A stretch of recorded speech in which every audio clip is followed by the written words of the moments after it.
Good morning, Commissioners, Chief McDonald, Mr. Sibley, Madam Secretary, Inspector General Matthew Maragan, Mr. City Attorney Carlos De La Guerra, and members of the public. Today is Tuesday, July 29th, 2025. It is 9:30 a.m. This is a regular meeting of the Los Angeles Board of Police Commissioners. Madam Secretary, please call the roll. Good morning. Please let the record reflect that Commissioners Southers, Shields, Sanchez-Gordon are present, and we have a quorum, Mr. President. Thank you. We welcome everyone attending this morning. The Police Commission is committed to ensuring equal access to its meetings. It is requested that individuals who require the services of a translator contact the board secretary no later than the day preceding the meeting. Whenever possible, a translator will be provided. Sign language interpreters, assistive listening devices, or other auxiliary aids and/or services may be provided upon request. To ensure availability, you are advised to make your request at least 72 hours prior to the meeting you wish to attend. All public comment will be heard during item number 2 on the agenda. We'll dedicate a total of 45 minutes to public comment. Members of the public will have 1 minute per agenda item for a maximum of 2 minutes total. At the request of the speaker will be given 1 additional minute for general public comment for a maximum of 3 minutes total. Members of the public, if you choose to participate in the public comment portion of the agenda, you could participate in this meeting in a number of ways outlined on the agenda. Members of the public who participate in public comment are reminded that they can speak to any item on the agenda or a matter within the jurisdiction of the Board of Police Commissioners. Public comment is your opportunity to address the board, so you are free to express your opinion on matters before the board and to generally express when you disagree with other opinions expressed. However, directing your comments to other individuals who have spoken or attacking others who have expressed their opinion shall be deemed off topic, and your public comment period will be concluded. Message for those attending a meeting in person.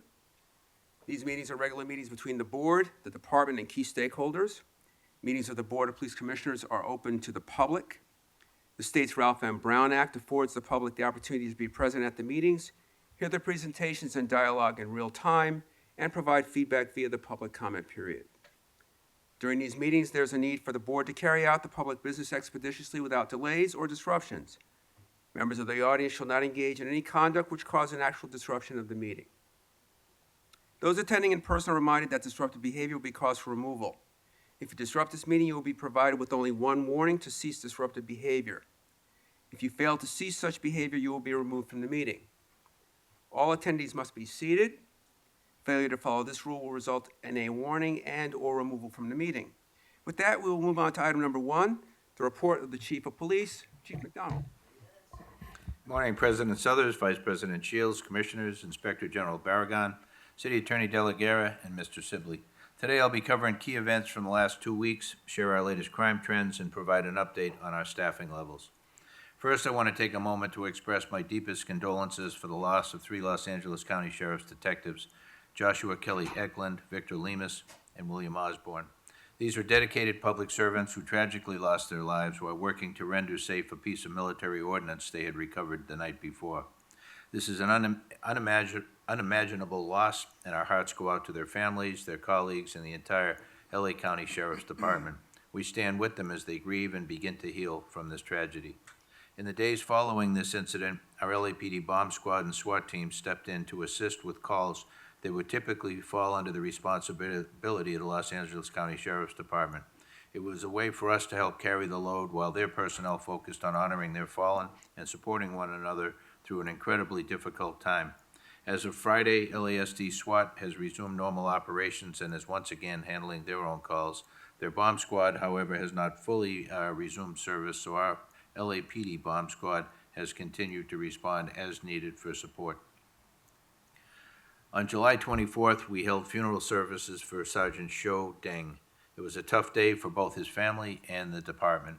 I want to thank everyone who came out to support his family and stand alongside them. Your presence meant a great deal and was a powerful reminder of the impact Sergeant Deng had on the people around him and on our department. Sergeant Deng was well respected, well liked, and deeply committed to his work. He made a meaningful difference throughout his career. His smile and his caring nature will be truly missed. On July 20th, at approximately 7:45 p.m., Devonshire Patrol Division uniformed officers responded to a radio call of an ADW suspect armed with a firearm in the 20,000 block of Prairie Street. As an air unit arrived over the call location, they observed the suspect on a skateboard attempting to flee and directed responding officers to the suspect, later identified as Romario Iraheda, who is now at the 9300 block of Corbin Avenue. Iraheda continued to flee and a foot pursuit ensued, during which time he pointed a firearm at the officers, resulting in an officer-involved shooting. Iraheda was struck by gunfire but continued to run, stopping a short time later and was taken into custody without further incident. The suspect was transported to a local hospital where he received treatment for a gunshot wound to his left shoulder. The suspect remained hospitalized in stable condition and was absentee booked for assault with a deadly weapon on a police officer with a firearm. No officers or community members were injured during this incident, and a black steel 9mm Glock 19 pistol loaded with a high-capacity magazine and live rounds were recovered at the scene and booked as evidence. Force Investigation Division investigators are investigating this incident. Year-to-date, we've had 26 officer-involved shootings compared to 18 at this time last year. There's a story that has been in the media for the last week or so in particular. I want to address recent concerns regarding ongoing disturbances at a residence located at 4777 White Oak Ave in West Valley area. This location has been the subject of numerous complaints from community members going back to 2021, primarily due to repeated loud and disruptive parties. In response, the department designated the address as a special location within our computer-aided dispatch system. This designation ensures responding officers and, importantly, a supervisor receive immediate notice of the location's history and relevant municipal codes applicable for enforcement. Over the past 4 years, our West Valley officers, led by the assigned senior lead officer, have maintained consistent enforcement efforts. These efforts have included multiple in-person warnings, the issuance of administrative citation enforcement citations, and formal letters from the city attorney's office. Each time enforcement action was taken, the disturbance temporarily ceased, only to resume weeks or months later. Most recently, after another party was shut down on July 26th, an additional ACE citation was issued, and the matter was referred back to the city attorney. This was the fourth citation issued over the 4-year period. We're now working in coordination with the prosecuting city attorney's office to file misdemeanor charges for disturbing the peace and elevate placing restrictions on the property, including the potential for abatement. If those restrictions are imposed and violated, the occupant may be subject to arrest. To further strengthen our response, Operations Valley Bureau is updating the special location protocol so that any call for service at this address will now be dispatched as a Code 2 priority, ensuring a faster response. Additionally, this coming weekend, West Valley will deploy a dedicated party car to proactively monitor and respond to party-related calls, not only at this location but throughout the area. Officers have also been instructed to issue misdemeanor release from custody citations should violations continue. While these types of situations are complex and often prolonged due to legal procedures, we will continue to take actions within the full scope of our authority. We've also had a burglary series in Encino, which has gotten quite a bit of media attention. Our department is aware of a series of burglaries that occurred in the Encino area between July 13th and July 21st. During that time, we responded to multiple incidents, some involving suspects entering homes while residents were present, as well as a double homicide that resulted from one such burglary. We've identified a clear pattern: organized crews targeting both residential and commercial properties. These suspects are gaining access by climbing onto rooftops, entering through unlocked windows, or simply walking in through side doors. In several cases, residents were home at the time and understandably feared for their safety. In one incident, a homeowner discharged a warning shot. In another, a resident confronted the suspects and shot one of them, striking a juvenile suspect who later was linked to the crime. That juvenile received a non-detained petition for burglary, and efforts are ongoing to locate other suspects who were involved in the incident. We're also aware of media attention surrounding an incident involving a public figure.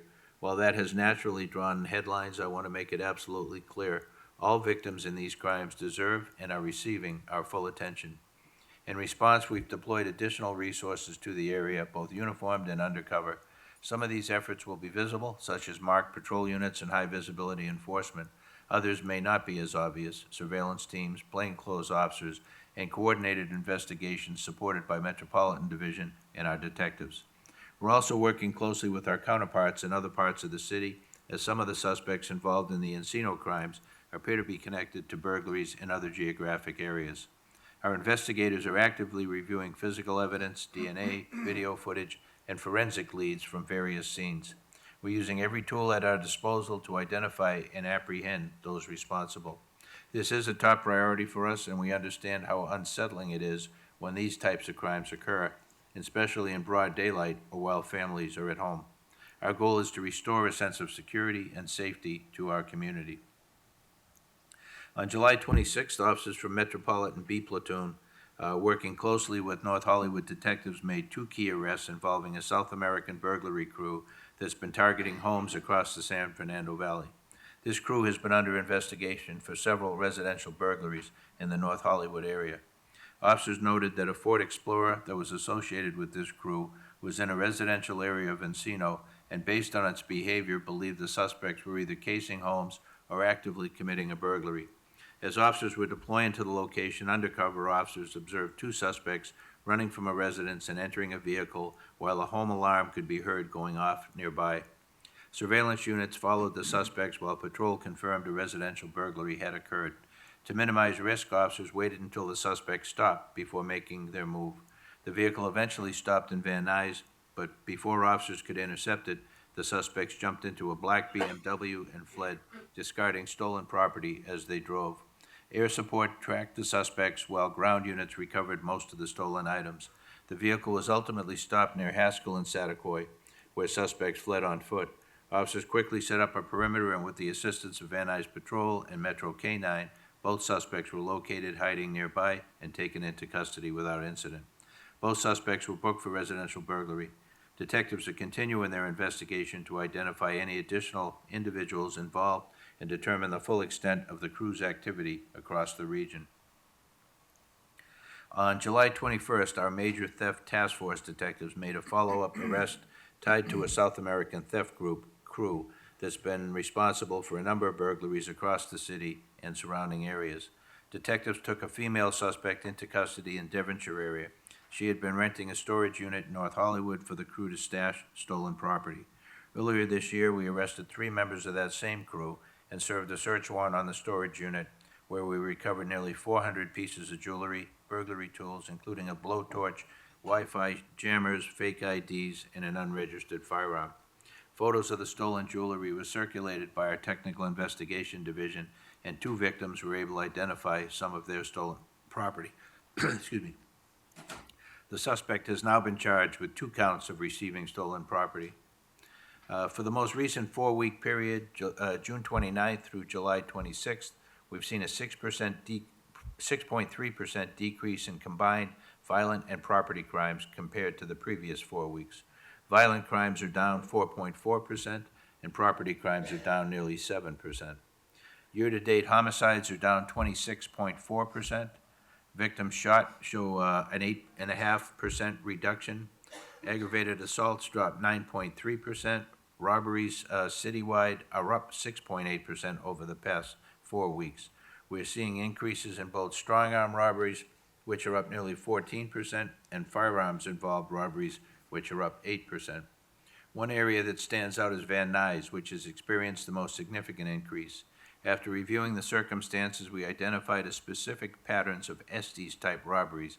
These are thefts that escalate into robberies during shoplifting incidents, typically when force or resistance is involved. In this case, the spike has been concentrated around a commercial strip mall, specifically involving Sephora and Target. We're actively addressing the issue by working closely with store security teams and have increased patrols in the area. In addition, our senior lead officers are engaging with store management to review the environmental layout of the location and explore crime prevention strategies through environmental design. This includes looking at things like visibility, access points, and deterrent measures to help reduce opportunities for theft and violence.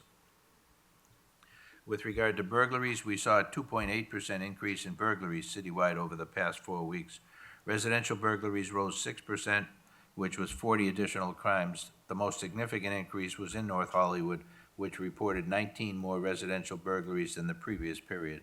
We're currently reviewing the arrests I mentioned earlier related to the South American burglary crew to determine how many of those incidents may be connected to this spike. Non-residential burglaries also increased by 9% or 27 more crimes. At this point, we have not identified a specific pattern, but we have seen some repeat victimization at storage unit facilities, which we are continuing to monitor closely. Motor vehicle thefts are down slightly, just under 2%. And our personnel strength, sworn personnel as of June 14th was 8,725. Civilian professional staffing is at 2,618, and we currently have 351 reserve officers. That concludes my report to the commission this morning, Mr. President.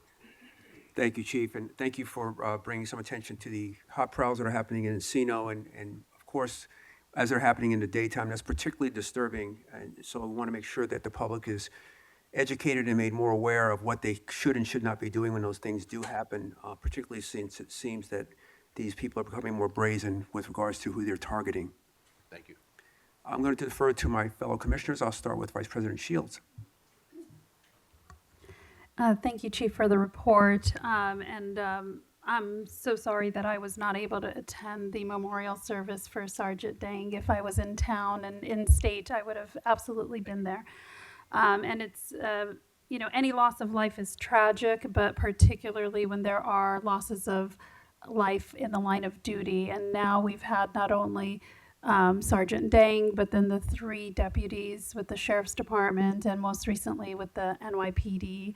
My condolences to all of them. It's particularly devastating to the departments who have to suffer those and really highlights the risks of those on the job. And, many thanks to those who continue to wear the badge honorably.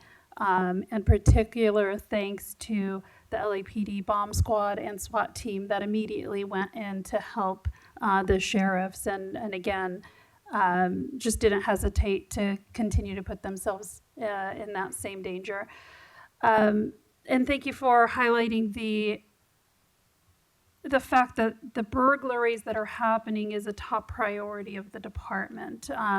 Because, putting aside statistics, that this is the place where people feel the most vulnerable and feel like crime is, up when it's impacting them and their neighbors. And I'm glad to hear that there were a couple of key arrests for the areas in Encino and North Hollywood that have been targeted more recently, some of these by organized crews and others. When the department is identifying locations where the automatic license plate readers should be put, are these types of factors considered so that they are kind of a top priority? Yeah, yes, they are. I wouldn't talk about specific placement, but yeah, that's certainly something that's taken into account where the crimes occur and where the greatest number of incidents are, so that we can use them strategically as much as we can. Thank you. Anything else that the residents should do or know about the modus operandi, essentially, of these crews so that they are better protected in their homes?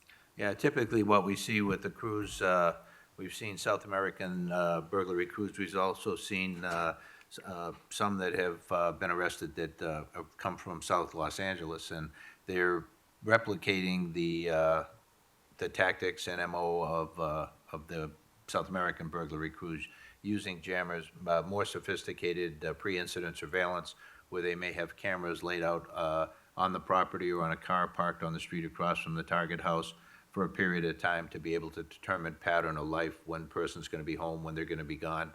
So a greater level of sophistication than we had seen in prior years.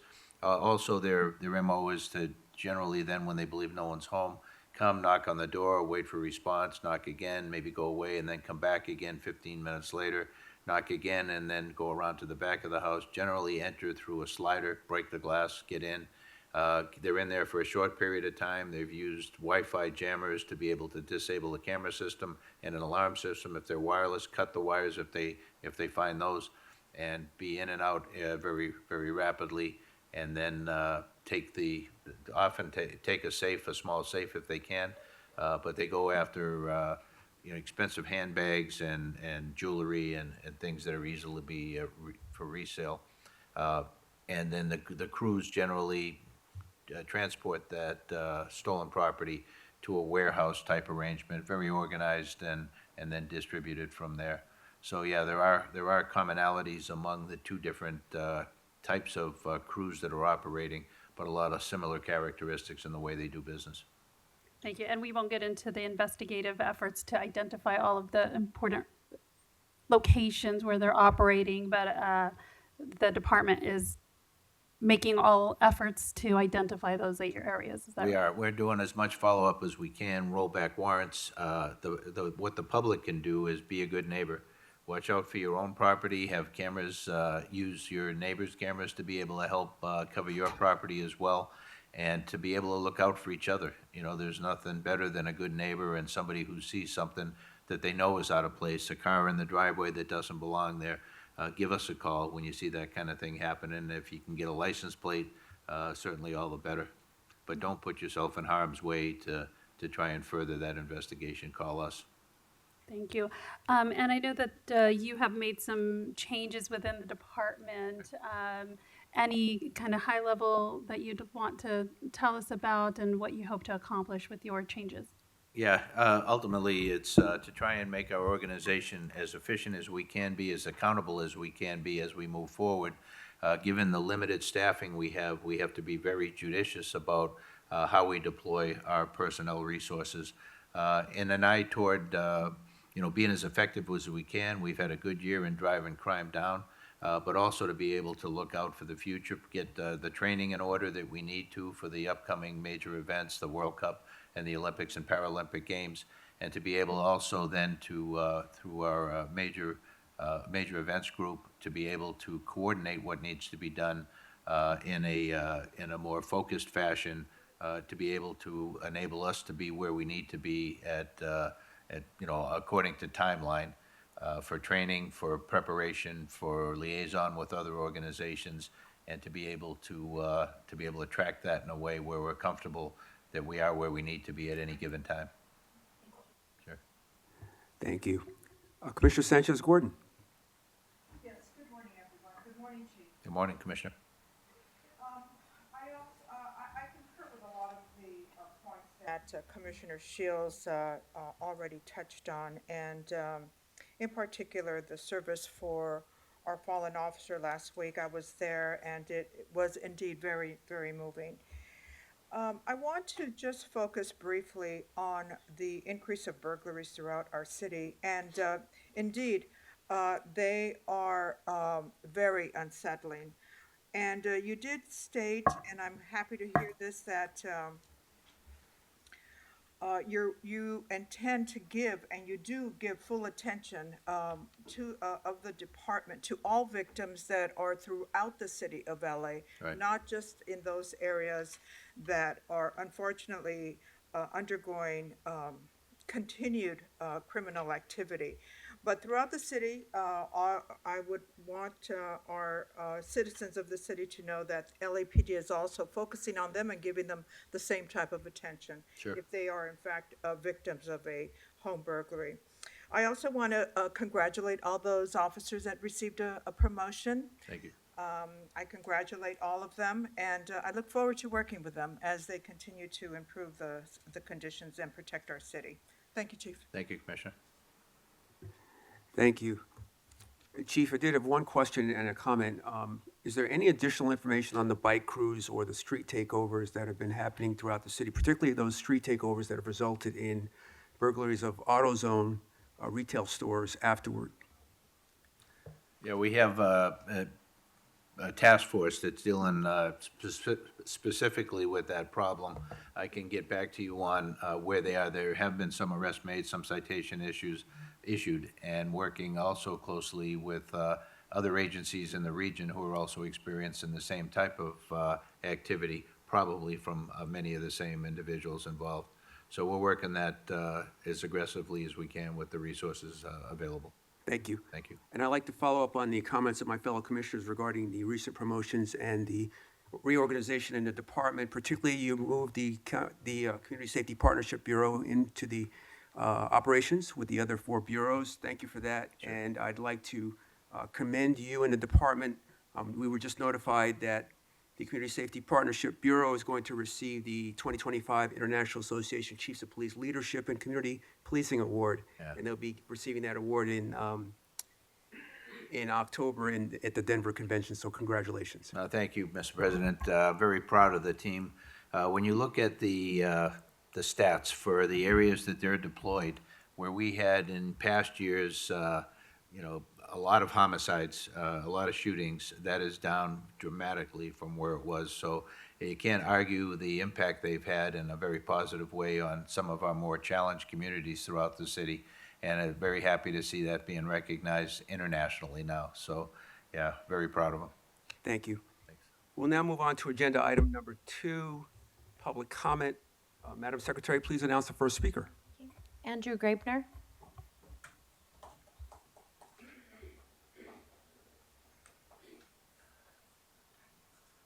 All right, starting off with the chief's report, which should be limited to a maximum of 3 minutes at every meeting. If it exceeds 3 minutes, we should match the amount of time the chief takes. Regardless of how long he takes to give his report, everyone should be able to speak both in person and on the phone. So, once again, the amount of shootings is going up. The amount of times LAPD is shooting people, it's up from last year. Now, a reminder that Michael Moore was partially pushed out because the LAPD was shooting and killing people so much. So I wonder if this is going to happen to McDonald's soon.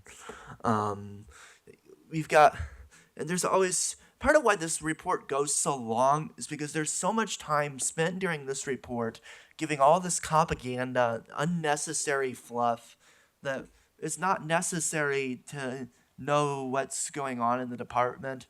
It's basically just trying to make yourselves look better so you can get some good sound bites and, try to distract from what the LAPD is actually doing. Okay, we have the consent agenda. We have more money for training, which is not gonna help anything. Never does. We have a collaborative response grant. Collaborating with who? That's an interesting question. Is it collaborating with ICE? Because you keep doing that even though you keep lying and claiming that you aren't. We have a grant from the CHP related to the tax on cannabis. We shouldn't be giving the cannabis tax towards the police. We should be giving it towards things that actually help the community and keep people safe. We have equipment from for the metro and training divisions. Fuck that. We have $2,500 for a holiday party. No. 40 for volunteer uniforms. No. $19,000 for a holiday party. No. No one all these holiday parties. Fuck the cadet program. It's where you indoctrinate teenagers while sexually assaulting them. And we've got the regular agenda item, the Medal of Valor. Fuck that. Okay, so now, maybe the city attorney and executive director can help opine on this. So I see on the records, I was looking at the records related to the nomination of Mary Lee to the commission, which was failed, but I saw something interesting. It looks like Errol Souther's term ended on June 30th of this year. So, and he has, as of yet, according to the website, he has not been renominated by the mayor. He has not been reconfirmed by city council. So should he be sitting on this commission right now? Because he hasn't been reconfirmed by city council. Thank you. Georgina McPhee on Zoom. Hi, can you hear me? Hi, yes, what items would you like to speak on? All items, please. Okay, 3 minutes. First, I'd like to say my condolences go out to everyone in regards to Sergeant Dang. That's a terrible tragedy, and no one should have to suffer the loss of such a valiant victor in our community. So I'd like to say that first of all because it's important. Also, I'd like to point out that I've been calling in consistently since April 6th. How many months is that? 4 months to get a call in. So when you limit our time and you cut people's time short, you're limiting our voice. And it took me 4 months to get my voice. So now I've just wasted a good 30 seconds of my 3 minutes to tell you that. But what I'm calling about is that I'm questioning what entanglements the LAPD has with Scientology. Why is Scientology exempt from due diligence? Why are they giving preferential treatment?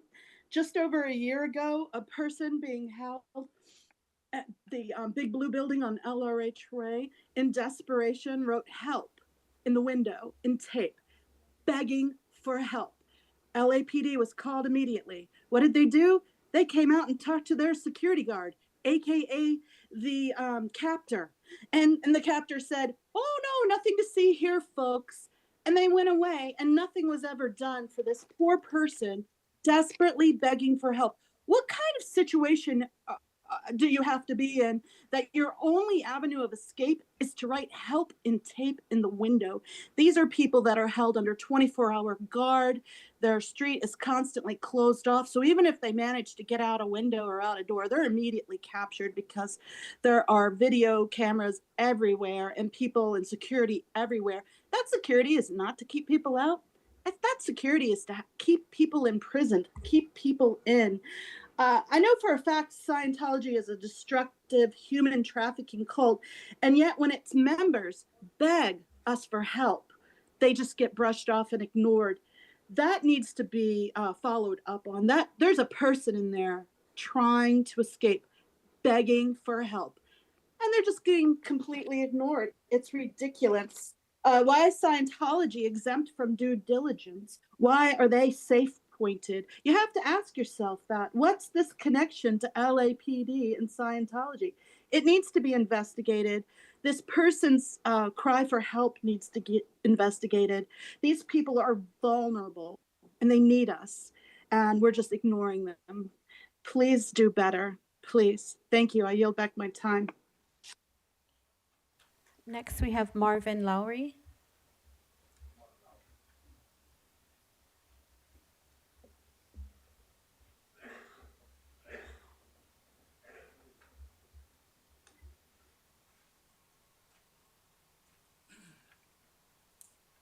Commissioners, I'll be speaking only on public comment, so. Okay. Ask for 3 minutes, bro. Bro, ask for 3 minutes. Ask for 3. I actually only need one, but I do appreciate the suggestion. This is exclusively an excerpt from Lowry versus City of Los Angeles, 2023, 23 STCV 26504. Plaintiff Marvin Lewis Lowry Jr. is a 40-year-old native Californian. I've lived in Los Angeles County for the majority of my life. First Burbank, then Glendale, now the general West Side area, always west of Highland. I graduated high school from John Burroughs High School in 2001. I'm single and childless. Thank you, Commissioners. Thank you. Next, we have George on Zoom. All items, please. Okay, 3 minutes. Thank you. First, I want to send my prayers and condolences to those who died in the incident with LASD and in yesterday's horrific attack. My condolences go out to the family of Officer Islam in NYPD's 47th Precinct, and may Officer Dang rest in peace as well. Now, today, I had to change my name since I have not been called on in the past weeks. Maybe it's intentional, not calling on me to give public comment, so today, I'm George, but I prefer to be called Philip. There's something about this department that just stinks. Jim, your honeymoon is over, and you have not impressed me one bit. At least you're not a lush like our former chief, but you have done nothing we're talking good about. The latest round of promotions and laterals sure speaks volumes. The only move that is a breath of fresh air is moving loose hands Marco Lozano out of Foothill. But I feel bad for the officers at Northeast. That man does not deserve to be a Captain 3. To Lozano, if you are listening, good riddance. You're gone. I told you to your face that you could never silence me. When anyone speaks truth to power in this department, you end up getting smithed. And I'm proof of that even happens on a civilian level. Jim, why are you guys like him? Why are guys like him in positions of power when they do not know how to follow the rules? Lozano talked about another command staff officer's personnel file, made a female CPAB member cry at a meeting. I was there, and even touched a woman's thigh without her consent. I thought this department cared about women. You promoted him to deputy chief. You promoted deputy chief to Hurtado. What in the world were you thinking there? This man met a woman at the LAPD Wives Club and proceeded to see her again and again. Her husband worked at Valley Traffic. Hurtado, of course, he is a part of the same bad culture of officers like Al Labrada, also known as Air Brada, for stalking a woman. Hurtado perjured himself to overturn a BLM motion. I may not agree with BLM's politics, but fair is fair, and what Hurtado did was wrong. This man has no moral compass, and you promoted him. What a disgrace. There's more I want to talk about here about Hurtado, but I only get 3 minutes. Jim, do something instead of letting this department down and letting the people of Los Angeles down. Stop being Mayor Bass's puppet. Bring back the blue line flag. Bring back pretext stops. I also stand with anybody talking on Scientology. Audit LA is on topic. Next, we have Margarita Carranza.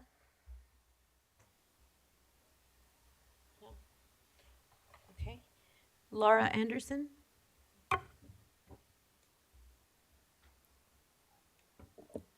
Hi, guys.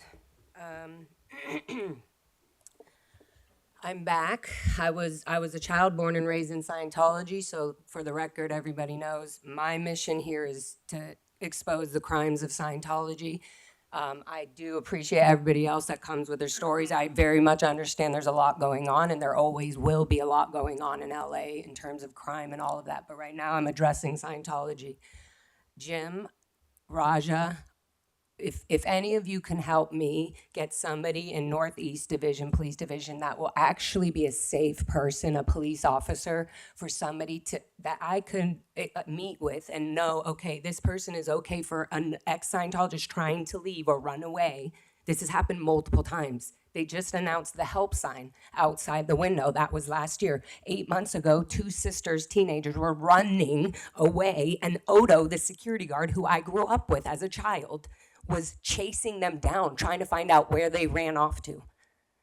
Odo, the security guard, also has the direct number to somebody in the Northeast Hollywood Division that comes on his cell phone, that comes without the sirens and shows up on his call, on security's call from Scientology. That is so unsafe. That is so corrupt, especially when you're hearing reports and protesters protesting Scientology, trying to help people get out. I tried to get out. I was just in a Scientology arbitration. It's okay, Fox. I was just in a Scientology arbitration with one of my best friends that I grew up in the cult with. She's in arbitration with Scientology, a fake, corrupt arbitration. This is the case number, 19STCV21210. She's in a current court case with her VS leader, David Miscavige. So this is a current court case. I was just at her as a witness for her.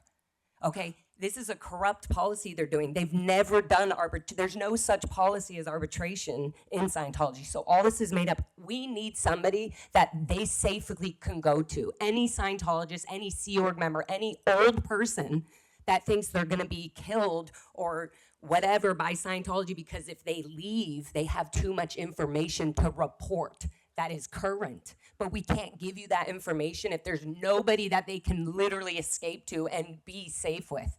If they hear that people like myself that have been protesting say a certain person in the LAPD or a certain person is safe to go to, and that person is very in tune with people who have left, who are fighting for their rights on this, that's gonna feel a lot better. I know the LAPD has a lot going on, but Scientology's in every city, and every city of Los Angeles and the whole Ventura area in California, all over. So there's going to be multiple people, old, young, children trying to leave. We need to have safe police officers that are actually safe and don't have anything to do with corrupting Scientologists. Thank you, ma'am. This officer will assist you. Next, we Ma'am? have Mona M. This officer will assist you. Right there. Thank you. All items, please. Okay, 3 minutes. Thank you. Thank you. I promise I didn't plan this. However, thank you for the opportunity to speak with you today, Commissioners, Chief, President OIG. I have been speaking with my measly 3 minutes for the past year and a half. Lately, the topic has been how abuse survivors are hesitant to report because of the perceived relationship with Scientology and how they are intimidated because of it. I asked that Janet Whelan be removed from the CPAB. The other night, guess who was attending the CPAB? Janet Whelan. She is the representative of Scientology on the board. No other religions have a representative. And I have nothing against Janet. She probably is a great person. I don't know her personally. And she has gained your trust for over 40 years on the board. That's a freaking long time. But truth be told, that is her job. It's her job in the paramilitary division of the cult of Scientology. She signed a billion-year contract and gets paid $50 a week if she does a good job, and has not seen her son in years or has ever met her grandbabies. He left the cult, and per their disconnection policy, she can't see him or her grandbabies for $50 a week. She is made to be at the meetings each month, whether she feels good or not. And at her age, oh my goodness, my statements are truth. You, the commissioners, you, the chief, are enabling and encouraging this violation of civil rights and, quite frankly, illegal behavior, because they do the same to children. Kids cannot consent. There's a book that is being released today, in fact, called Child X by Jamie Mustard. Again, Child X by Jamie Mustard. You may want to get it to see the horrors that have happened in LA. I am asking for two things because of this. Remove the Scientologist seat on the CPAB. They don't belong there with the ongoing lawsuits such as Valerie Haney's. And two, other police departments around the country have a cult team, a task force, if you will. If you have one, please disclose the names and the team names to either Audit LA or Lara. And if not, please assemble one so that we can interact with them. Thank you, and I yield back my time. Next, we have William Good. William Good, okay. Audit LA.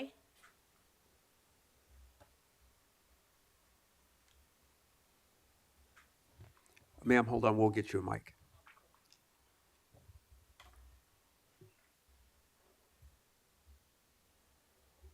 Can you hear me? I don't think it's on. I'll push one. Okay, is that better?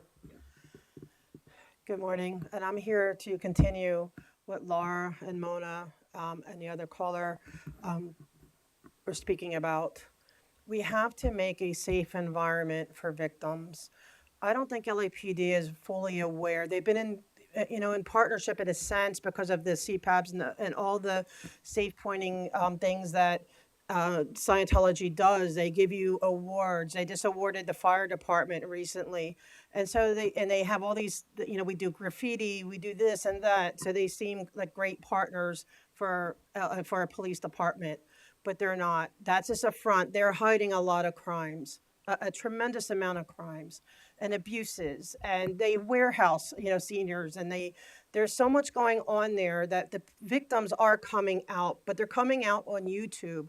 They're coming out writing books like the one that's being released today, Child X by Jamie Mustard. Please read it. I can't wait. I'm looking forward to reading it. But where they're not going to the police. Okay, and so no victim, no crime, right? That's the premise. So if we don't create a safe environment for victims, where they feel they can only go to YouTube, they can only write a book, they can only go elsewhere, but they can't come here. It took me a long time to get Laura to feel safe enough to come here. By seeing me consistently coming and she's getting her voice. And I hope she's finally able to be heard. And Sarah, it wasn't by accident I bumped into you before you even became chief, because there's so many victims that need help, but they don't feel safe. And I love Mona's idea about, if there is and Laura's a safe officer or a unit that can help, because they need to come forward. And I'm asking you to not only to remove them from CPAB, but to please not allow LAPD to be any part of their whether it's their Christmas programs or their National Night Out, which is going to be August 4th. I know they're inviting you guys to be there. I am begging you. You cannot appear as, neutral if your officers are attending their events. Thankfully, the OIG, I believe it was, stopped, or LAPD did stop having their officers do the extra overtime work at Scientology events. That's a great start, but it's got to go further. You have got to disconnect until there's too many lawsuits at this point, and many more are coming because they are getting lawyers. But what they need is police reports. They need to be able to call you and talk to you, and to be able to take next steps and see what can help. Investigations need to be happening. But you can't say, oh, we're going to investigate, or yes, we're here for you, we're a safe place, and you're showing up at their National Night Out. I am begging you to not have anything to do with their National Night Out. Thank you. Thank you. Next, we have Jill on Zoom. Thank you for taking my call. You all need a copy of Child X. Imagine you sending your baby to a nursery in Los Angeles from birth to be sitting in its bassinet crying and neglected because they only have 7-year-olds taking care of the babies. How can you do that? How can you have let that go under your nose? How can you let babies have failure to thrive sitting in poop all week, never being held or comforted? How do you allow a help sign to be ignored? Don't you have exigent circumstances that you go in and you look at things? They did that with the person in Waterbury, Connecticut that was held captive for 20 years and he had to set fire. Is that what it's going to take for you guys to go in and look at Scientology? Didn't you just raid the TikTok cult that was featured on Netflix? When are you going to do that for Scientology? When are you going to start saving the people? You have a concentration camp going on under your nose. When are you going to go in? Don't you remember what happened when they went in after World War II and they made the citizens look and see what was going on under their noses with the heaps of bodies rising from the ashes of the Holocaust? Well, you have something that is creating ashes. You have people withering inside, working $47 a week. How can you allow this? Slavery, I thought it ended in America, but you're allowing this to go on. How could you do this? Don't you have a conscience? Don't you have a moral compass as officers? Why don't you send your kids in there to work? Would you allow that? Would you allow your bank accounts, IRAs, retirement accounts to be drained by your kids because they joined the very thing that you're protecting? How could you do that? You have no conscience to let this happen. You are in bizarro world. Additionally, you had somebody, this is off topic now, but I was just talking about, you had somebody that rammed into a club on North Vermont and someone used a gun to stop them from causing damage, and you're going after the person trying to stop the harm. It's the same thing as you're doing against protesters that are trying to raise awareness of what's going on in that cult. How could you do that? You guys might as well be holding up the sign from the entrance of Auschwitz that says Arbeit macht frei. Everybody's telling you, they're explaining to you what's going on, but that you sit on your hands and do nothing. Where are you going to have your judgment at Nuremberg? Are you going to say you were following orders just like was done at the Nuremberg tribunals? Where is your conscience? Your kids are laughing at you that you sit in a town that allows these atrocities to go on. You will be judged. Next, we have Bike Guy.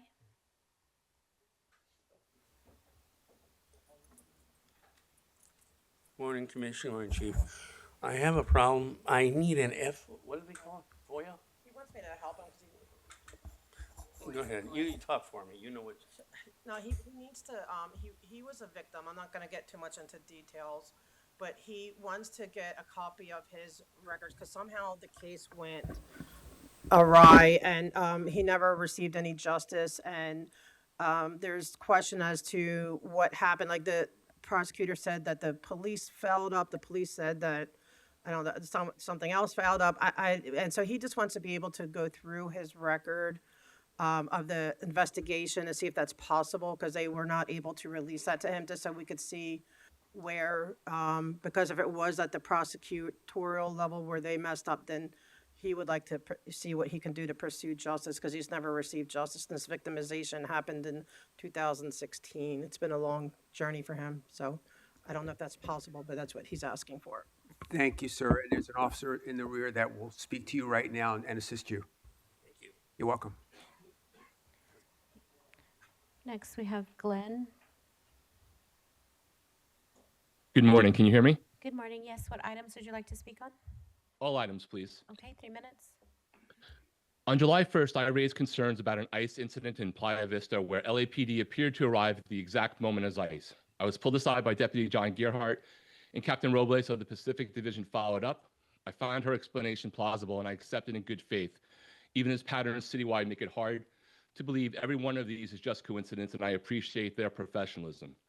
2 weeks ago, I came back to report that, but never got to speak. I'm even more disappointed that neither then nor today have any of you acknowledged the LA Times investigation into the June 8th protest.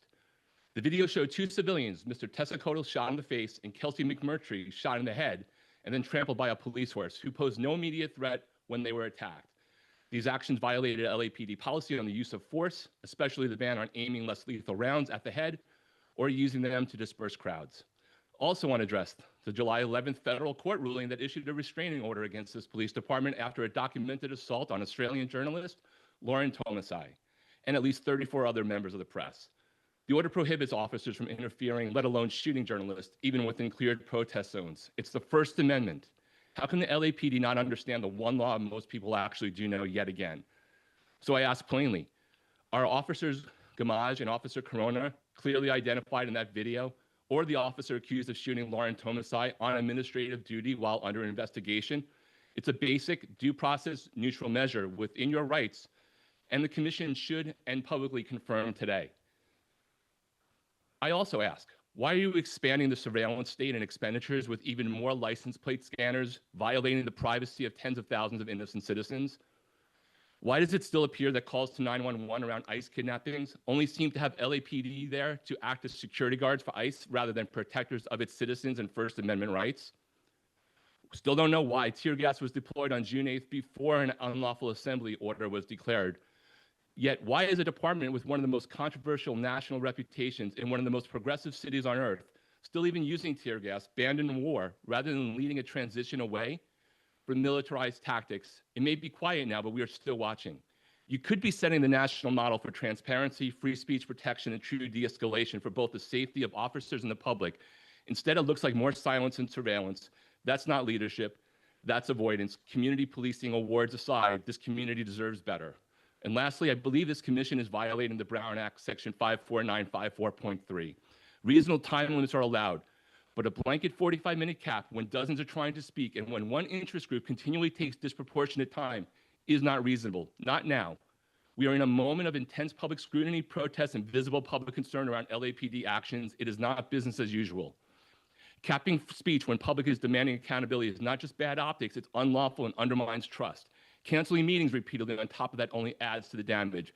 I'm asking you on the record to provide flexibility on the cap. Jonathan Foster.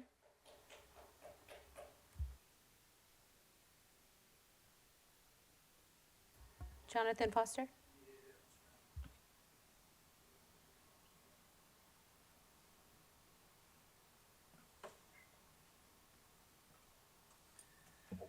Hello, Jonathan Foster.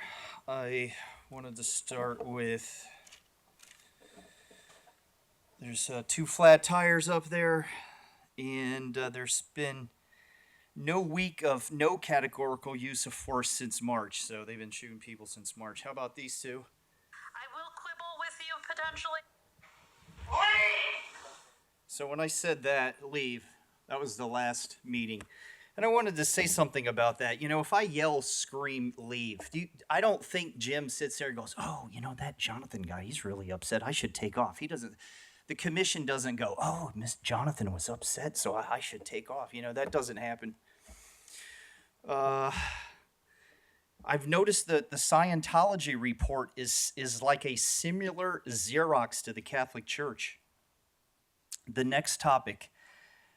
This is not in your jurisdiction, but this could have saved Officer Dang's life if in the center median of the highway we had yellow lights all up and down the highway, especially around the curves. With the cameras, they could tell that there was a stopped car, and then all the lights would go on, right? And then that would signal to drivers that there's stopped cars ahead of you.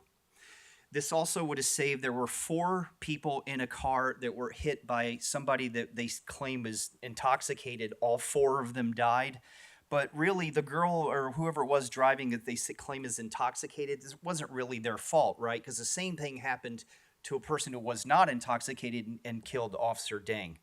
So then on the sheriffs, there was a missing grenade, which is just like the missing guns of the LAPD that nobody talks about and no one has recovered. The missing guns from the LAPD. And training.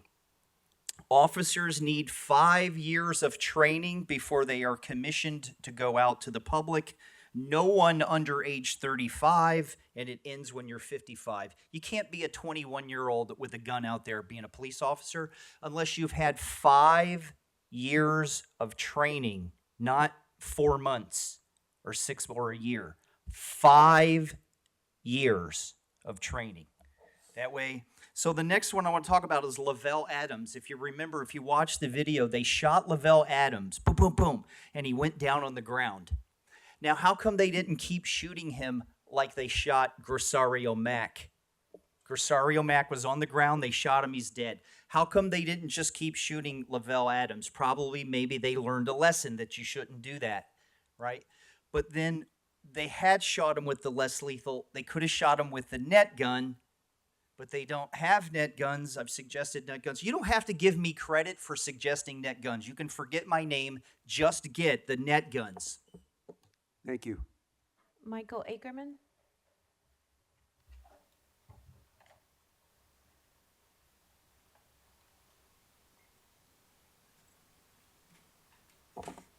I would like each of you to personally issue public statements asking the governor to send criminal investigators from the National Guard to look into police misconduct here and elsewhere. As I noted 2 weeks ago, the governor has made specialty deployments like this before. The situation is so serious that I believe this is the only solution. I see only one legitimate excuse for you not to demand this highest level of police oversight, being under extreme duress. And it is unacceptable for public officials to be under duress. So if you are unwilling to take this modest, zero-cost step to protect vulnerable people, please tell your reasons to the public. Thank you. Thank you. Alexei Balara?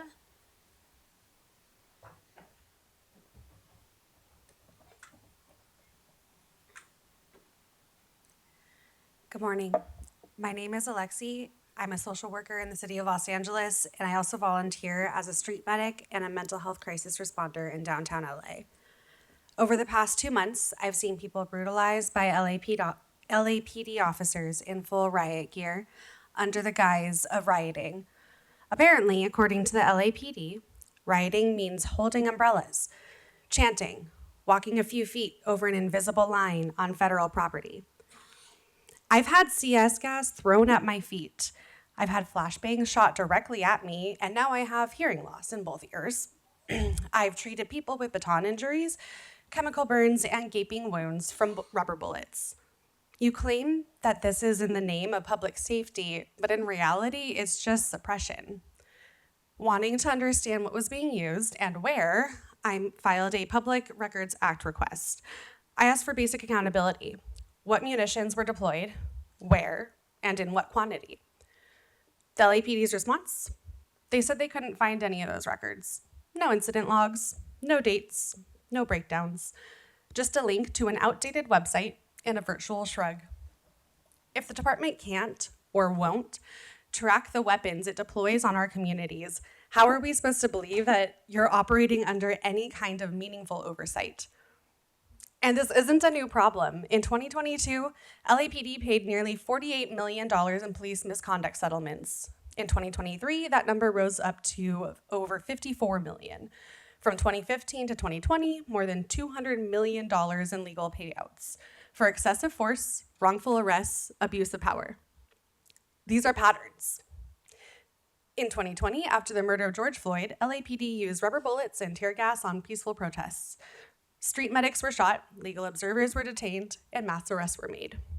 In 2023, at Echo Park Lake, LAPD kettled and assaulted protesters defending unhoused residents.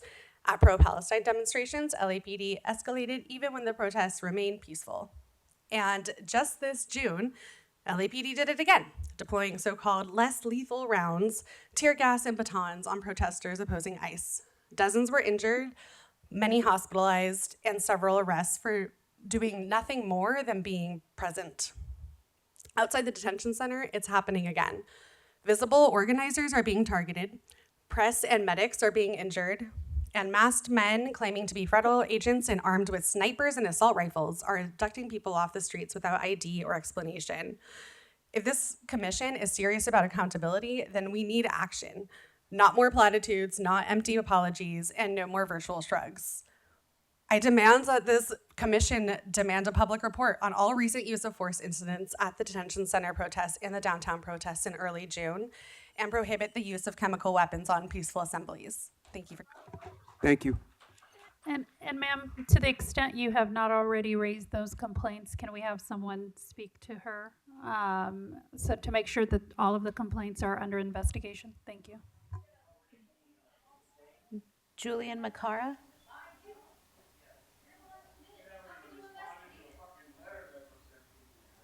Julian Macara?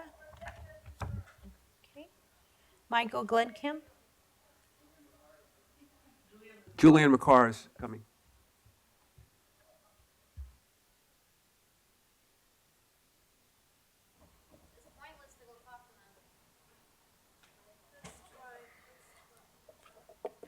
Good morning, team. My name is Julian Alexander McCarr. I'm a resident of Hallam Park. I'm a behavior interventionist. I'm a volunteer for a number of nonprofits in the greater Los Angeles area. To speak today, the lives of individuals, the futures of families, of officers and civilians lie in your hands. From the personal accountability of officers on the field to the policies created here, ones that they're obligated to uphold. Statements from the chief of police to the mayor repeat the same. We are not aiding ICE or federal operations. Yet this summer, we've seen LAPD act as a security and escort service to federal agents, all the while engaging aggressively to peaceful protesters. The mission of LAPD is to safeguard the lives and property of the people we serve. But whom do you serve with these actions? Because the people have been illegally terrorized and kidnapped while in your presence. Residents disfigured by tear gas canisters, law-abiding citizens in a state of complete fear, resident or not. Whose communities have had their quality of life improved with their current ethical standards? Again, a part of our mission. What do you want history to read? LAPD is currently assaulting protesters outside the Alvarado Federal Building. That happened today, it's happened yesterday, it's happened throughout these weeks. Peacefully restricting our First Amendment right to protest. Whom do you want your children to see when they look into your eyes? God bless you. Thank you. Michael Glenkamp? Oh, yes. Sorry. I'd like to speak on all counts. So on July 24th, there was an overwhelming show of force by the LAPD in response to peaceful protesters near the federal building. The justification given was that DHS agents had claimed that they were attacked. Officers swiftly moved in to arrest demonstrators, and several individuals were injured in the process, some even requiring hospitalization. Most of these arrests have since been released, with charges dropped due to lack of evidence of attacks occurring. Additionally, LAPD cited the presence of a daycare facility at the federal building and claimed that temporary structures used by protesters to store items were torn down and removed. Some protesters were also cited in connection with these structures. This response was excessive and deeply concerning.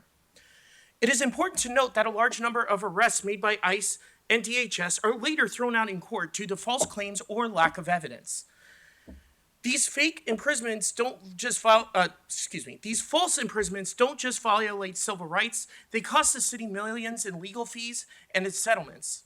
Furthermore, many ICE vehicles involved in recent raids have been violating local procedure with license plates being removed or even using false tags. This is not right. This is not accurate at all to what LAPD should be doing. They should be focusing on ensuring that these federal agents are following the procedure. They should not be allowed to just hide up, mask up, and continue to do these raids. As of right now, they haven't been doing as many due to the recent restraining order. However, they will be back if that temporary restraining order is lifted. Meanwhile, in the Valley, there has been a sharp rise in burglaries and other criminal activity. There has been a drop in 4 weeks, but compared to last year, there has been a 150% increase compared to previous. At the recent Encino meeting, it was reported that only one patrol car was assigned to cover 33 square miles. That is simply unacceptable. The commission should be focused on protecting the people of Los Angeles, not acting as a backup for federal operations that are legally questionable and actively harming my communities. I really yield my time. Thank you. Megan?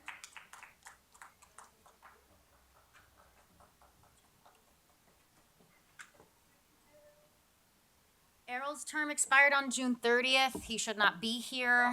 But as we know, he doesn't actually really care about the rules and will enforce them as he sees fit, as he told us a couple weeks ago. That lack of accountability and rule by force is a microcosm of how policing functions. Obey me or else. As we've seen the last couple weeks, as more, kind of middle-class white people have been showing up here out of concern for LAPD's collaboration with ICE and their repression of protesters, we also see who Earl listens to and who he values because, those white people are allowed to speak out of turn and kind of do whatever they want during the meeting. But when it's a black man or a black woman doing the same, he's kicking them out. And if you keep showing up to these meetings, I appreciate the people that are here for the first time today. You will see that for yourself. He shows us all the time who he obeys and who policing actually protects: white property owners. So both LAPD and Earl have a super cozy relationship with the Israeli military. You can look it up, who is currently starving people to death. After controlling, criminalizing, displacing, and murdering Palestinians for 75 years in the name of safety, controlling, criminalizing, displacing, and murdering people in the name of safety. Why does that sound familiar? Who else do we know who does that? LAPD shootings are up 35% this year, and McDonald delivers us that information every week in his signature board monotone. Dead Angelinos are just the cost of doing business. And the most I've heard any of you say about it is that it's troubling. That was Teresa Sanchez Gordon 2 weeks ago. But when it comes to robberies, she'll say that those are very unsettling. Rasha says any loss of life is tragic, but it's particularly tragic when officers die. To her, it's not particularly tragic when LAPD kills civilians, just kind of sort of tragic, I guess. I'm just wondering if you've ever been to the memorial service for a victim of LAPD, and are you sorry to miss those as well? You all have multiple follow-up questions regarding the robberies, and yet just no more questions at all about LAPD shootings being up 35%. On the agenda today is money for more LAPD training. It includes 5 separate trainings on Celebrite, which is software that is used to hack and strip your cell phones of data. This ever-expanding police state that we live in. You spend thousands of dollars on college courses like queer studies and race and racism, and yet earlier this year, you tortured and killed a trans woman, Linda Becerra Moran, who called you for help, and continue to kill disproportionate numbers of black people. This is performative theater. There is no accountability for police in Los Angeles. Fuck the LAPD and fuck all of you too. John Avalos.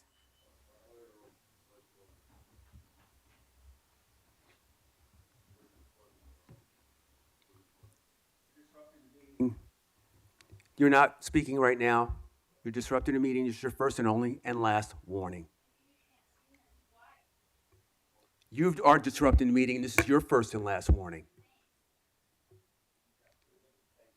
Thank you, sir. I made it. Hi, everybody. Yeah, Errol, I can't see you where I'm sitting. I can't see you. Like you're hiding behind that computer. And then at the beginning of the meeting, you're telling us we cannot stand.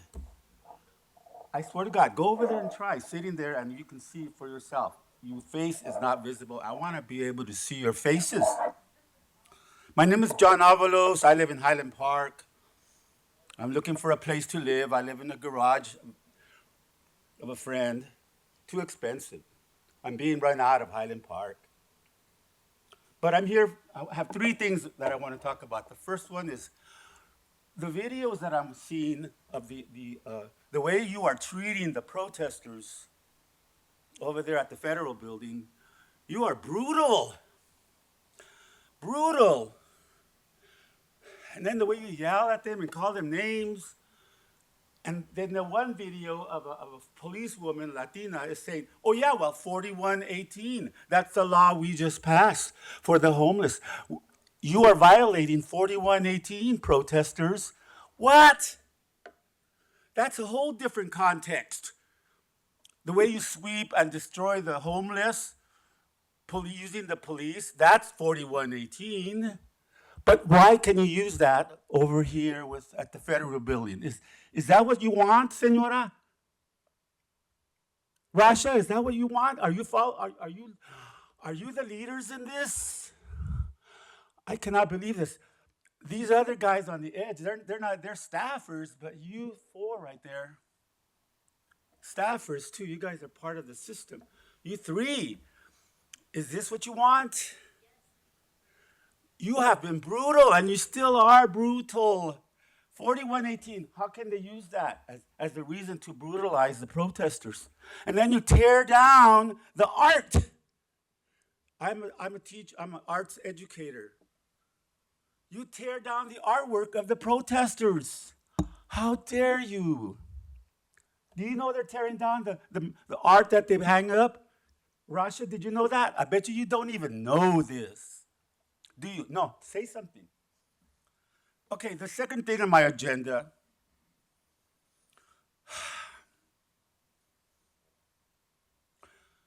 The sheriffs, that day of the King's March, it was beautiful downtown. It was packed with people, a lot of young kids, young teenagers all dressed up real cool. We were feeling good that we were together and we were going to deal with ICE. We were going to work on it together. All of a sudden, the sheriffs who were protected over there at the Hall of Injustice were protected by the brand new green barbed wire. Yes, sir, it is. Thank you. Thank you. Ariana? Ariana?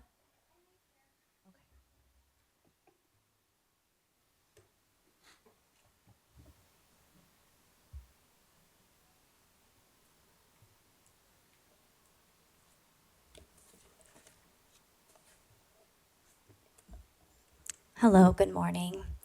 My name is Ariana Walker. I am a healthcare provider here in Los Angeles. And the LAPD is operating as a publicly funded threat. Let's begin with the facts. At the federal building downtown, peaceful protesters exercising their First Amendment rights have been illegally detained. No charges, no cause, and more importantly, no transparency. Just like the people taken into vans every night, LAPD deploys no fewer than 40 vehicles. 40. Under the guise of public safety, as stated by the officers on site. But what safety and for whom? This is not public protection. It is a targeted harassment, and it's intimidation funded by our tax dollars. The LAPD operates on an over $3 billion budget. That doesn't include the multi-million-dollar lawsuits that you guys keep losing for assault, wrongful death, civil rights violations, and misconduct. Every dollar that goes into this department is a dollar stolen from housing, healthcare, education, mental health, and real community safety. And for what? To defend your fear? If you were afraid to do a job that you signed up for in a uniform you chose to wear with a gun and a badge that we pay for, then how do you think that unarmed civilians feel when you pull up with rifles, armored trucks, and federal agents in unmarked vans? Let's talk about a little history, shall we? The modern police system in America evolved from slave patrols, groups formed to hunt, capture, and punish enslaved people escaping to freedom. That's the DNA of policing in this country, and as we can see, that's legacy is alive and well. Now in 2025, you graduated from being a violent gang to being a taxpayer-funded terrorist organization. You collaborate with DHS, who beat protesters while you stand there and you do nothing. You ignore federal guidelines, you allow ICE to operate with no license plates or fake plates, impersonating military units and blatantly violating multiple California laws, including Vehicle Code 4463, Vehicle Code 5200, 5201, Government Code 759.5, SB 54, the California Values Act. And don't get me started about all of the federal and constitutional violations. So why is LAPD letting ICE roam the streets with no IDs, no accountability, and no oversight? Why are you aiding in this behavior that you claim to protect and serve? Your actions tell us a different story. You're lying through your teeth and you're not protecting people. You're defending a building, white supremacy, and profit. You're not serving the community. You are serving an agenda rooted in fear, racism, and control. Our city deserves better. We demand better. Thank you. Grace, followed by Quinn.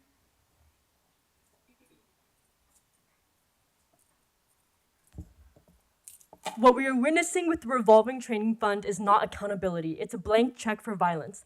This department was approved for $1.5 million in training funds, but once again, you've blown past that cap and spent $1.87 million. Because here, fiscal limits are just suggestions, and this body is nothing but a stage for performance and political theater. You're funneling public money into courses that do nothing to change the nature of policing. You paid nearly $3,000 to attend a conference called The Art of Oversight, a fitting irony for a department whose oversight is purely symbolic. You reimburse officers for courses on queer studies, disability studies, and race and racism, while at the same time, officer-involved shootings are up 35%, and in-custody deaths have increased by 50%. These trainings are not about transformation, they are shields, a way to launder your image while the violence escalates. And it's not just academic padding. This fund is underwriting the expansion of the surveillance state. Thousands of dollars are being spent to teach officers how to use invasive extraction technologies like Celebrite, which allow them to rifle through phones and digital lives with ease. These tools are paired with drones, automatic license plate readers, and real-time crime centers to create an interconnected system of control. It's not about solving crimes. It's about preemptively criminalizing entire communities, mapping our relationships, and stockpiling information so that anyone can be targeted at any time. Meanwhile, you lie about LAPD's collaboration with ICE. Fusion centers like JRIC openly share data with federal agencies, and suspicious activity reports steeped in racial profiling and anti-Blackness feed directly into that pipeline. You deputize neighbors to report quote-unquote suspicious activity, embedding racialized surveillance into everyday life, all while claiming Los Angeles is a sanctuary city. Sanctuary city is a myth. You're building out real-time crime centers and fusion hubs to criminalize, detain, and deport at scale. This budget is a moral document, and it makes your intentions clear. Enrich yourselves as violence workers, expand the tools you use to spy, stalk, and terrorize, and disappear the very people this city claims to protect. Training and oversight are not about safety. They are about refining state violence and producing cover for an irredeemable institution. LAPD does not need more resources to improve. It needs to be dismantled, and will continue to expose and resist until it is.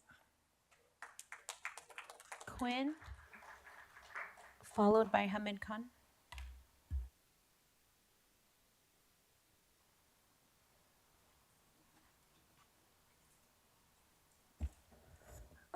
Just to start off, sort of like Megan mentioned earlier, there is no point to talk to the police.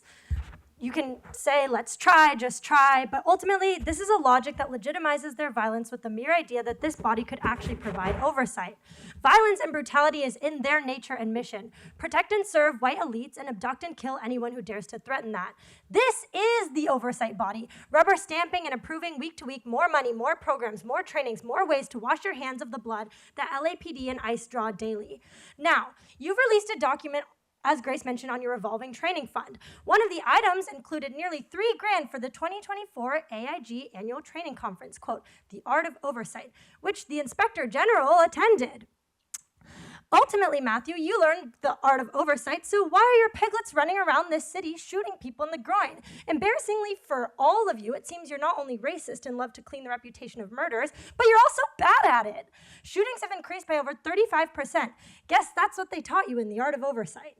We talked this whole meeting about the violence protesters have faced, but LAPD's violence goes beyond rubber bullets and live ammo. They have a whole digitized infrastructure for the tearing down and destruction of Black and brown communities via real-time crime centers and fusion centers, which share information freely between LAPD, local law enforcement, and federal agencies, including, but not limited to, ICE. They turn people into data, run through a computer monitor so that they can be killed in real time, in real life. You're expanding real-time crime centers to all 21 divisions, and you boast the real-time footage you can acquire. The reality is, you can now support ICE in real time. You can rip families apart and shoot people in real time. In addition, LAPD works with fusion centers, which are used by LAPD for analysis of any information about a person or organization that's participating agencies deemed to be a threat to white supremacy and property.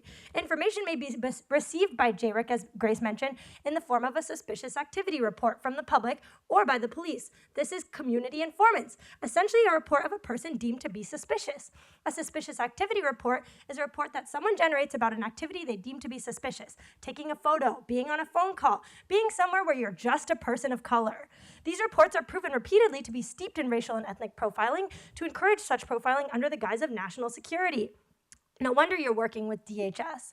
ICE has direct access to these reports via fusion centers, and they're used to track, detain, and deport community members who are undocumented. This institutionalized spying unfolds far beyond the confines of law enforcement, which is exactly the state's intention. By building a culture of surveillance, individuals are actively deputized to reproduce state violence in our day-to-day lives. Folks feel authorized to be community informants ingrained in the practice of racial profiling. So I'm so glad that you learned the art of oversight. Hamid Khan, followed by Kristen Dewey.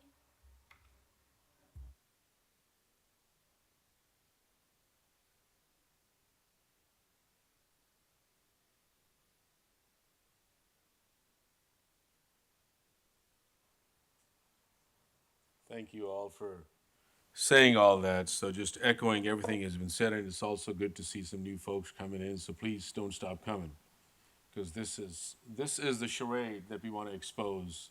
This is the violence we want to disrupt, and this is the system that we want to abolish. And that's exactly why we are here week after week, so we can expose and disrupt. Because I just want to point to a report that we released back in 2018, and the title was Before the Bullet Hits the Body. And the main premise of that report was that how conditions on the ground have been set up by the LAPD through their programs, through their operations, through their counterinsurgency operations, because this is not your regular police force, this is a counterinsurgency operation. And who are the insurgents? Who need to be stalked, who need to be controlled, who need to be monitored, who need to be datafied, and then use that data to construct any report that we want to on those individuals. And then they just kind of garnish it off by, what is this thing called? Revolving training fund, queer studies, disability studies, race and racism. If you didn't know, about who the LAPD is, this would be a real joke. Megan spoke about Linda Bracera Moran, queer studies, really, disability studies, where LAPD knows, and in their own records, 1/3 of the people that they have killed have known disabilities. And then they talk about race and racism. Really. Let's talk about the suspicious activity reporting program. This is a national security program. This was set up after 9/11. And when you cut through the details and the bullshit, a few years ago, one of the report identified that over 30% of these secret files, these national security files, identified individuals as black. In a city which has 9% black population. Where gender was identified, over 50% were identified as black women, a national security threat. What is the use of these programs? What is the functionality of these programs? Year after year after year, it's about race. It's about racial profiling. And here we are. People talked about the real-time crime center. Now we're going to see more and more because policing over the last 30, 40 years is really steep. They have taken this whole pseudo-scientific approach called behavioral surveillance. Nothing new, but how they have codified that. Observed behavior reasonably indicative of pre-operational planning of terrorist and or criminal activity. Teresa Sanchez, you were a judge. What the heck is this supposed to mean? Observed behavior reasonably indicative of pre-operational planning of criminal activity? Isn't this speculative? Thank you. Kristen Dewey. Followed by Goat Puppet.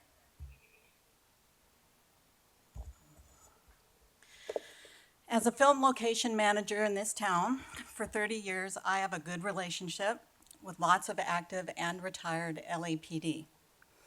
However, every day and night there are concerned, patriotic Los Angeles citizens peacefully and passionately protesting our friends and neighbors being hunted down and arrested by unidentified masked gunmen in unmarked vehicles and then disappeared. And children and grandparents being forced to hide in their homes like Anne Frank, something we never believed could happen here.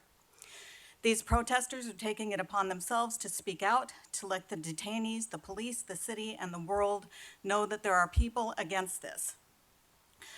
Although it seems to be acceptable to our police department based on the stance the LAPD continues to take against the protesters, initiating violence with tear gas, flash grenades, pepper balls, rubber bullets, hitting, grabbing, dragging, and piling on top of them the way that ICE detains immigrants.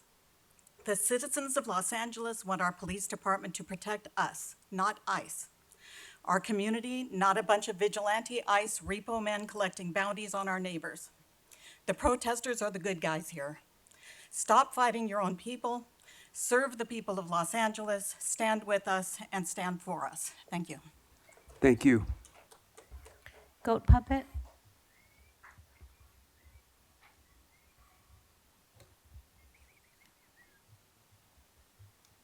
So, you guys can't find the Encino burglars.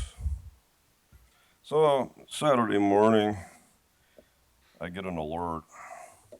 Somebody's trying to hack into my Wi-Fi. So I go around and I find a car parked.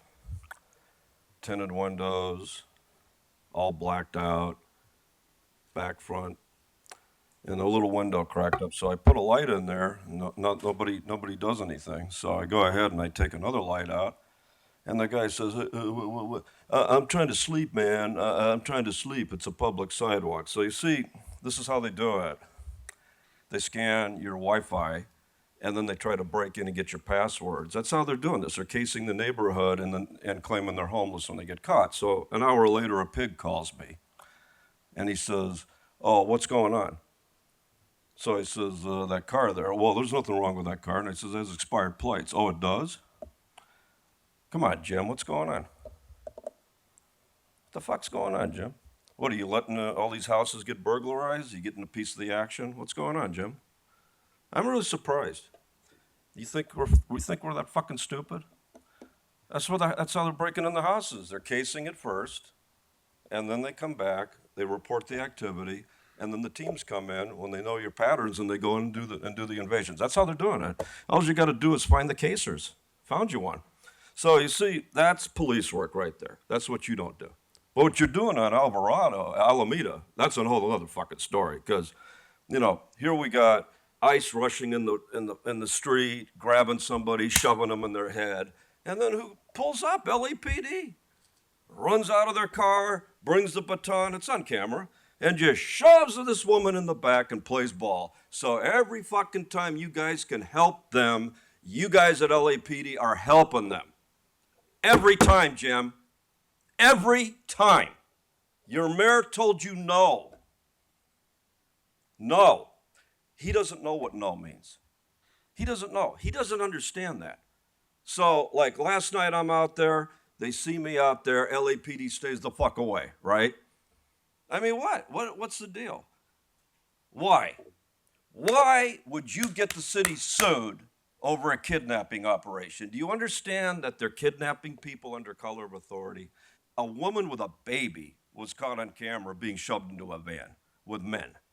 How the fuck do you do that, Rasha? You take a woman with a baby and shove her in a van with men and drive them out to the desert in an Adelanto, detain them? That's kidnapping under color of authority. It's a kidnapping operation. Now the city's going to be sued as an accomplice.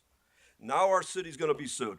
But by the way, good luck there, Southers. You're fucking gone, and I am glad you hate. Thank you. Step away from the podium. Rabbi Dusty? Rabbi Dusty? Okay. Mr. President, that was our final speaker. Thank you. We'll now move on to agenda item number 3, consent agenda items. We have consent agenda items today, items 3A through N. 3A through N, are there any that are going to be held? Vice President Shields, none? Commissioner Sanchez-Gordon, are you holding any? Okay. I'm going to pull items 3A and 3D. I move that we approve the consent agenda items A through N with the exception of A and D. Is there a second? I second. Moved and seconded. All in favor, say aye. Aye. Motion carries. Thank you very much. Consent agenda item 3A is the department's report relative to the revolving training fund, semi-annual report.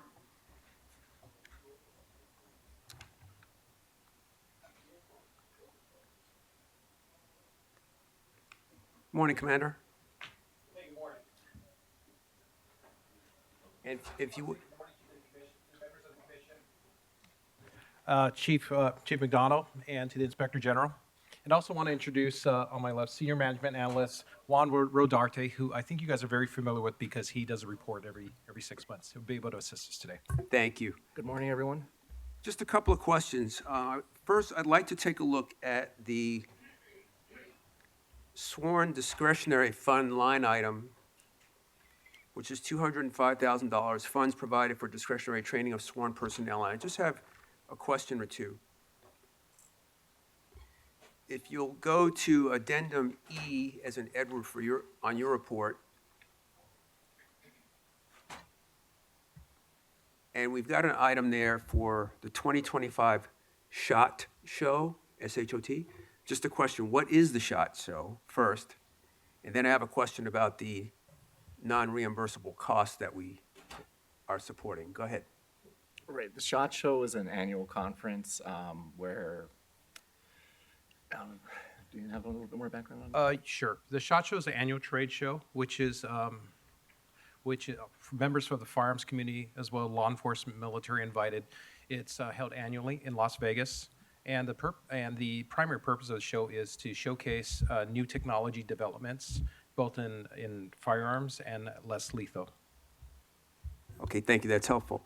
So my question then, understanding what that is, I'm looking at, I don't have the number here because I'm well over 10 people that attended the SHOT Show.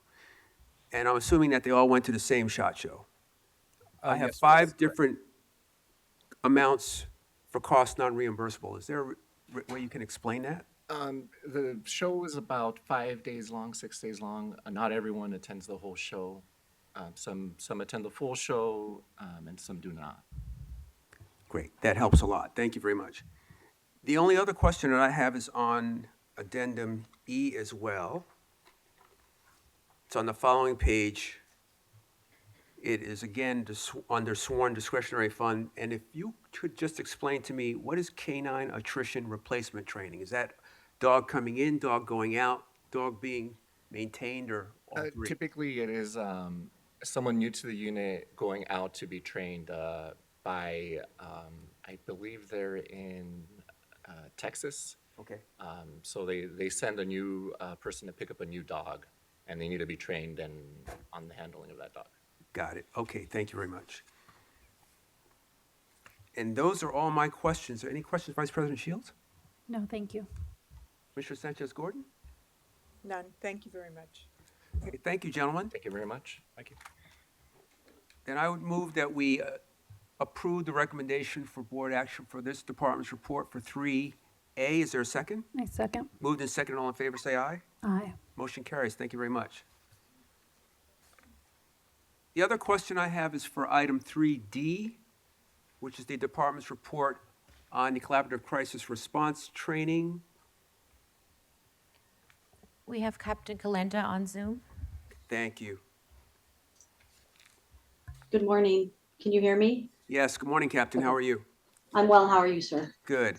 The question I have is regarding July 2025, which is now. We're meeting a timeline to deliver the LAPD University online course. I just wanted to understand what that course is and who's managing it. So that course is being managed by my MEU SMART training unit, and it is basically a refresher course of the mental health evaluation training that we put on. We're aiming to train 240 sworn personnel. We are pushed back, and we're hoping to get it onto the LAPD University for August. We did not make it for July. Okay, thank you.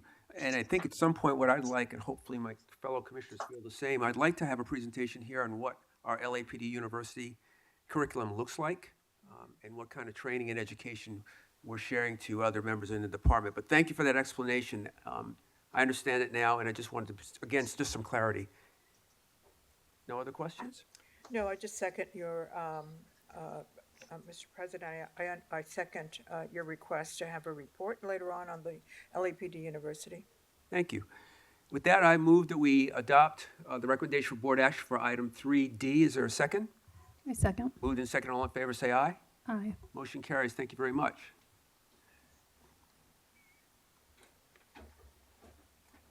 Agenda item number 4 is our regular agenda item. We have a department's report relative to the recommendations for the Medal of Valor.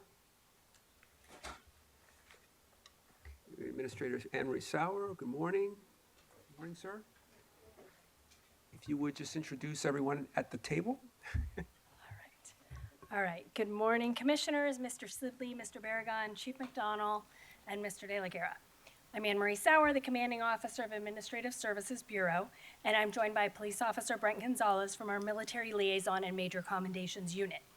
I have the privilege of chairing the department's Commendations Board, which is made up of 4 additional members, one captain selected by the Office of Operations, one by the Office of Special Operations, and one captain and one civilian CO selected by the Director of OSS. The Director of the Office of Support Services is the reviewing officer on all matters within the purview of the Commendations Board. As you all know, the Medal of Valor is the highest award that the department hands out to officers who distinguish themselves by conspicuous bravery or heroism above and beyond the normal demands of police service. To be awarded the Medal of Valor, an officer would have performed an act displaying extreme courage while consciously facing imminent peril. The Medal of Valor was first presented in 1925, and to date there have been a total of 752 recipients. We are requesting that the Board of Police Commissioners award the Medal of Valor for bravery to an additional 8 officers from Training Division, West Valley, Central Traffic, and Southeast Division for 4 separate incidents described in the report. The report references 3, but it's actually 4 incidents. So their courageous actions reflect the highest standards of the LAPD, and the bravery, decisiveness, and selfless actions of these 8 officers are worthy of the department's highest award for valor, and they will be recognized at a ceremony in September of this year. That concludes my report, and we are available for any questions. Thank you. And again, I'll just say, I'd like to comment, all of the officers who are up for the medal this year. We usually attend the ceremony in September, looking forward to it. Definitely. Just incredible acts of bravery and courage, and glad that we're able to do this. I don't have any questions, and I'll just open it up for my fellow commissioners. Vice President Shields. No, I'd like to echo those sentiments, and the Medal of Valor ceremony is one of the most significant events, I think, of the year that really hit home, and seeing both officers and their family members being recognized is very important. And thank you for what you're doing in terms of identifying recipients for this. I read through the report, and everyone appears to be very well deserving of the awards. I had a question about, I saw in one of the write-ups where it was the tragic accident. And again, showing the officers, risking their own lives to help someone who basically tried to get away from them is very, it shows how much dedication they have in terms of just helping anyone in need. And there was one instance where a Good Samaritan was also trying to fight the fire with a fire extinguisher. Do we have any opportunities to recognize those Good Samaritans as well that help with law enforcement? We do, and we often will ask, because a lot of times when these awards come to us, they'll refer to citizens, but we don't have that information. We can go back and check if that information Excuse me, ma'am. is- You gentlemen can take that conversation outside, please. Take the conversation outside, or you will be removed from the room. Take the conversation outside. I'm ordering you out of the room.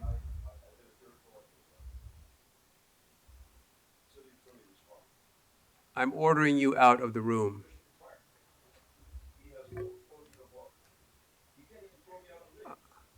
I'm ordering both of you gentlemen out of the room.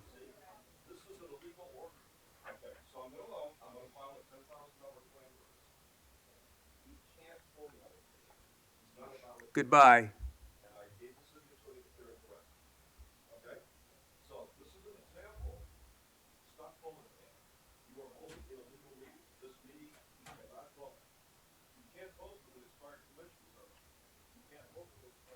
I'm sorry, please continue.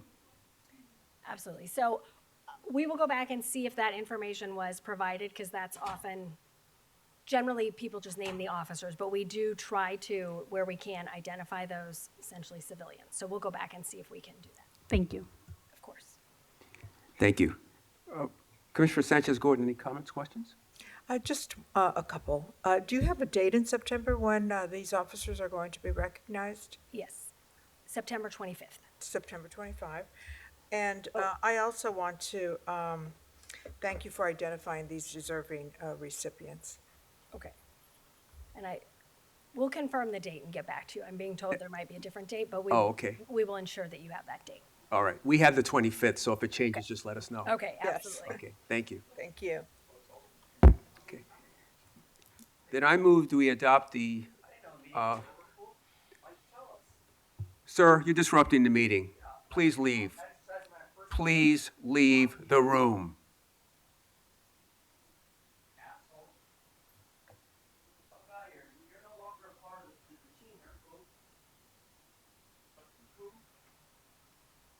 Goodbye. My apologies. I move that we adopt the recommendation for this action. Is there a second? Moved in second, all in favor, say aye. Aye. Motion carries. Thank you very much. Thank you. Let's see, I think we're done.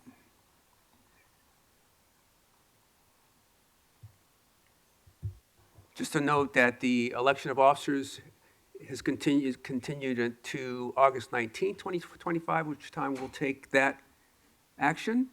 And there are no closed closed session items for today on the agenda, so I move that we adjourn. Is there a Second. second? A second. Moved and second, all in favor, say aye. Aye. Motion carries. The meeting is adjourned.